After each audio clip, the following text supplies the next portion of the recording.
iniiwasan namin na kumuha ng sasakyan ng hulugan. Napakahirap na maraming hinuhulugan dito sa Canada. Totoo yan. Alam niya naman kababayan natin dito na nandito sa Canada.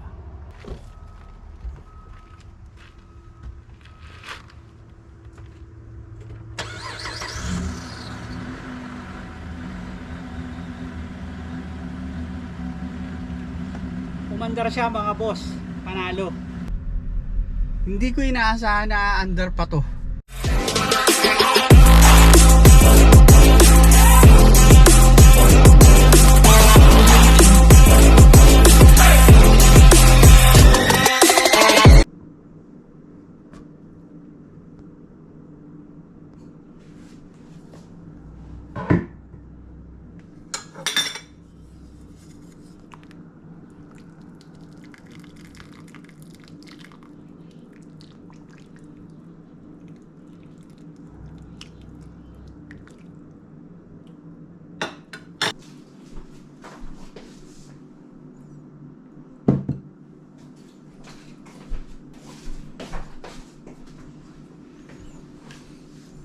Kain tayo mga boss.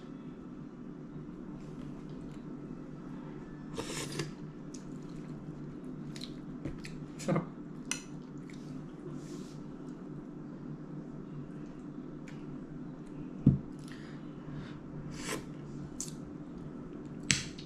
Sobrang busy kanina sa 7-Eleven mga boss. Pumasok ako kanina alas 8, umuwi ako ng alas 4 ng hapon. Pero hindi agad ako nakapagod ng alas 4. Siguro mga 4:20 na.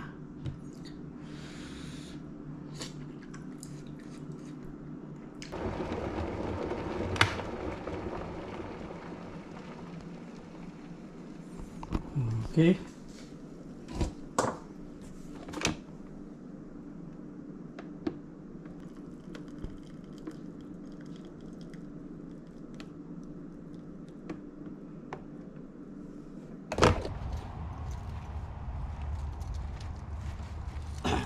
Pa-start na natin mga boss. Subukan natin kung under pa to. Kasi mga boss, bago ko to pa-start share ko lang sa inyo.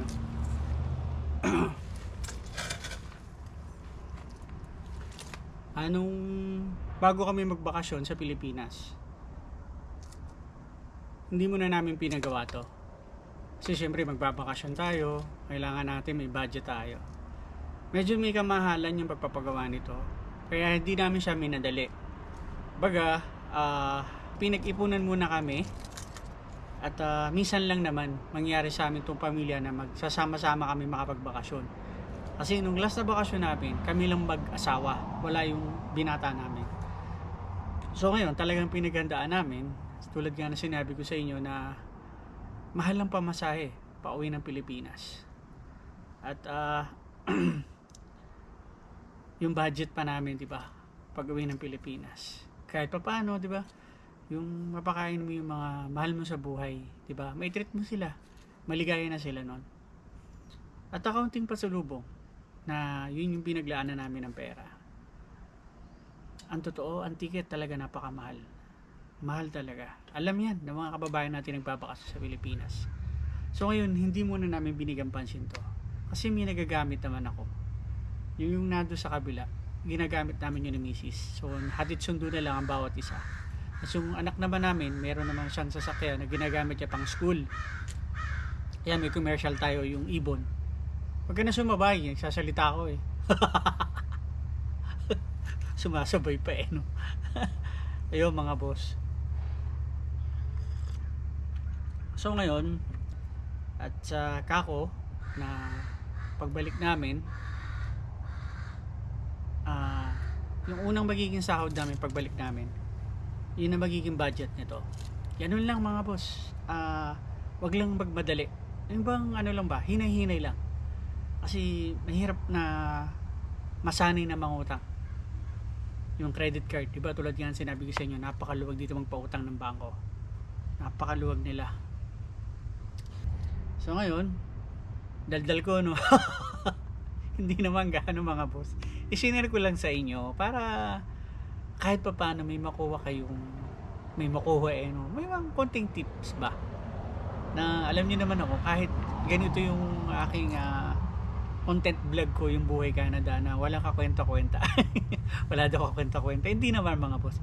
Sinishare ko lang kung ano yung daily routine, yung pamumuhay namin dito, lalo na ang aming pamilya at ako. Kasi lagi naman ako yung nakikita nyo, yung pagmumukha ko sa kapal na mukha ko. Kaya patawa ko lang ngayon. Huwag mo ikumpara yung sarili mo sa iba. Kasi pag laging ganun yung mindset mo, walang mangyayari, mababaong ka sa utang. Kasi may mga tao na kaya nila yon kasi pinag-ipunan nila ng matagal yon, or malaki yung sahod nila. Alam niyo yung mga ganun, wala na silang masyadong bayarin, so sila yun. So iba ka, ganun lang mga boss. Kasi kami pamilya, hindi namin tinutulad yung pamumuhay ng iba sa pamumuhay namin. Kumbaga, maging masaya ka pag nakakita mong umaangat ang kapwa mo, lalo ng kapwa mo Pilipino dito, umaangat sila, nakakabili sila. Kasi someday, ikaw naman ang makakabili noon. Di ba? So magiging proud din sila para sa iyo. Kaya huwag ka lang magmadali.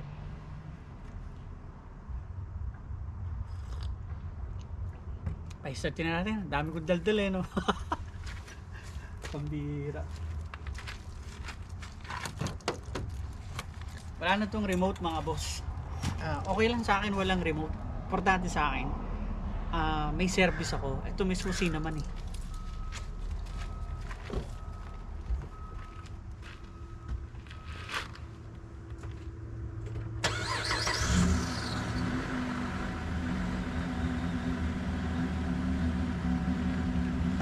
Umandar siya mga boss.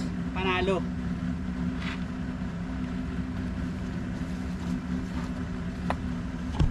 Pakita ko sa inyo. Single lang camera ko. Oh, di ba? Dinig nyo. Oh.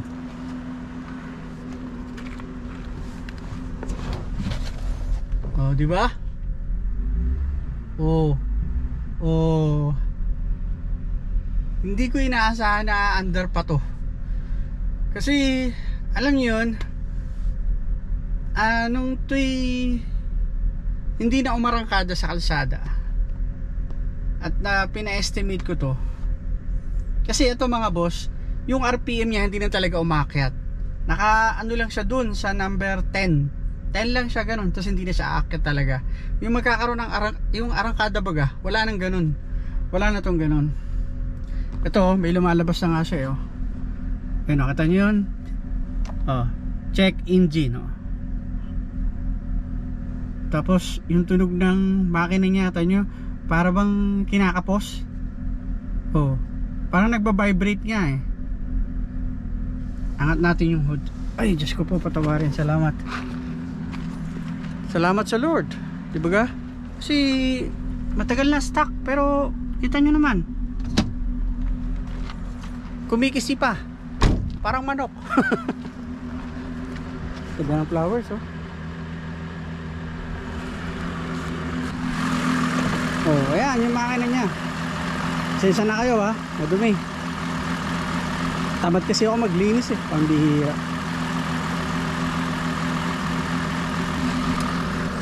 Alam nyo bang may sentimental value to sa amin, lalo na sa misis ko. Alam nyo kung bakit? Ito yung kauna-unahang sasakyan niya dito sa Canada. Nagtiis siya ng ilang taon na maglakad, magbike pagpasok sa trabaho. At nung na-PR na siya, hindi pa rin siya bumili ng sasakyan. Lumipas pa ang mga 1 taon o 2 taon, wala nung na-PR siya, saka pa lang siya kumuha ng sasakyan. At ito yon. At alam nyo ba, second hand pa rin to nung kinuha niya.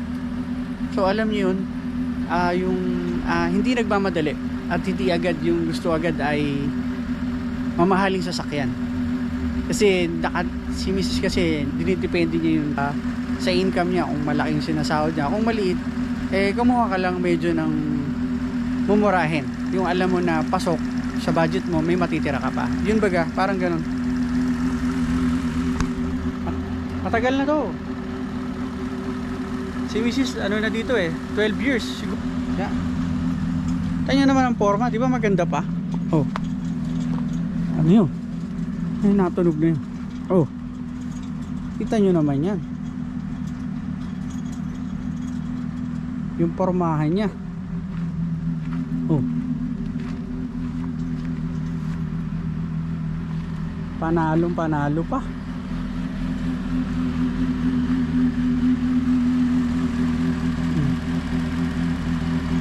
Naka winter tire pa yan.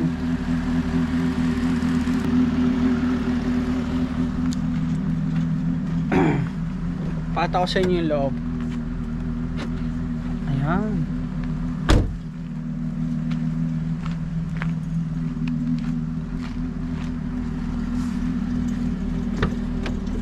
Tingnan nyo, diba? Okay pa eh, no? Kasi sana kayo medyo maligabaw kasi tamad ako maglinis.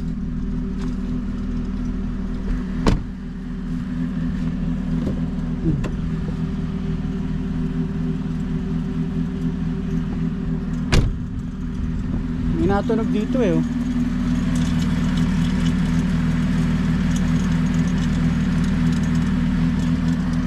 Naririnig nyo yan, diba? Meron, no?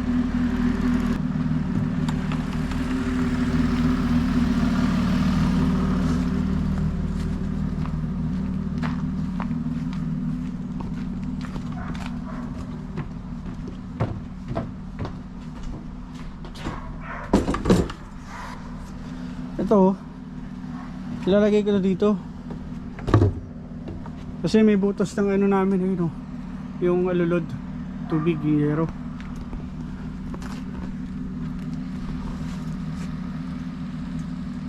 Iwan muna natin yan. Mag-start. Ito muna tayo.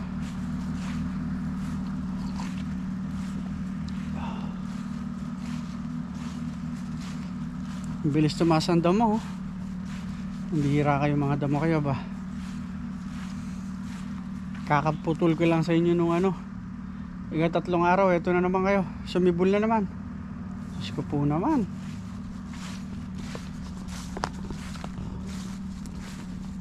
Strawberry, oh.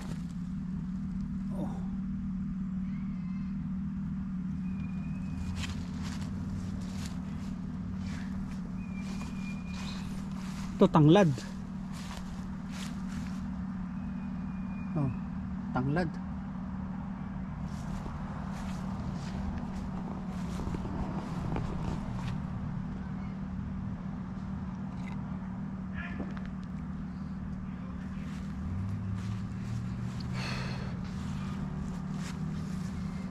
Napakain ko na rin yung kalapati kanina.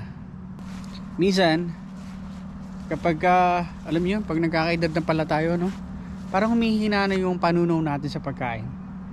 Ay yung kapag nararamdaman ko na parang ang bigat ng tiyan ko. Kahit konti na lang yung kinakain kong kanin. Kasi 'di ba sabi ko sa inyo, isang beses lang ako kumakain ng kanin. Kapag hapon, pag uwi ko. Parang pakiramdam ko, parang ang bigat ng tiyan ko. Eh ang gagawin ko, dito sa loob ng aming bakuran, ito. Ayan. Simula dyan sa may mansanas na yan, doon sa may shed namin na yung parang kubo. Tapos dito, hanggang dito sa kinatatayuan ko, nilalakad ko yan. Walking lang baga. Nilalakad ko yan. Ilang ikot ako. Hanggang sa maramdaman ko na medyo gumagaan na yung pakiramdam ko sa tiyan ko. Tapos ako ay liligo. Ayan. Oh, presko ako.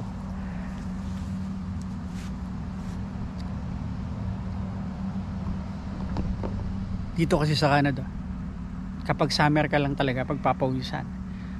Ngayon pag may trabaho ka pa, eh malamang hindi ka pagpawisan. Kaya yung iba talaga naglalaan ng time kapag summer, nagbabawas ang oras sa part-time, tapos ay nagbabasketball, nagji-gym, ayan, para pagpawisan. Ako naman nakauwi naman ako ng Pinas. Siyempre alam niyo naman sa Pinas pagpapawisan ka talaga, di ba ga? Doon talagang medyo lumabas ang aking mga pawis. At last year naman ako ay nagbabasketball. Ngayon na lang hindi, at siyempre kakagaling lang natin sa Pinas. At back to work tayo, nag-happy tayo mga boss. Kailangan makabawi tayo sa nagastos natin.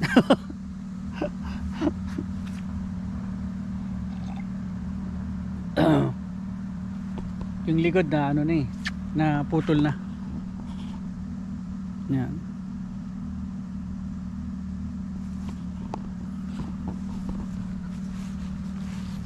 Tingnan natin ulit yung sasakyan natin. Naririnig nyo ano? Yung makina.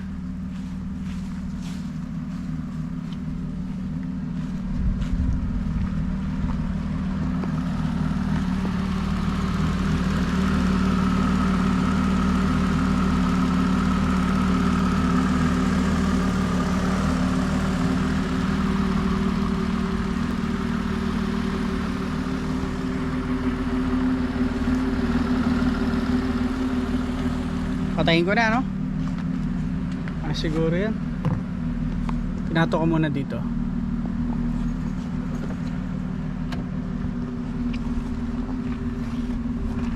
Let's go!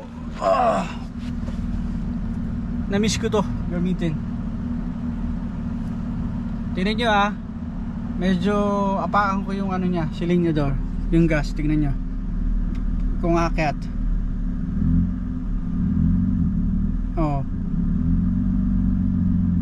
Namamatay na siya.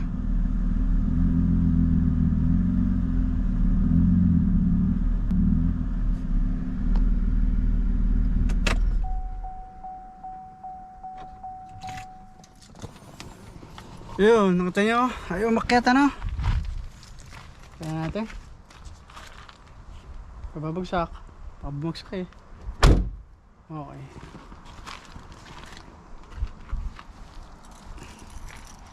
Ila ko to kahit hindi to maandar, pambihira. Baka mabuhot eh. Pambihira. Okay.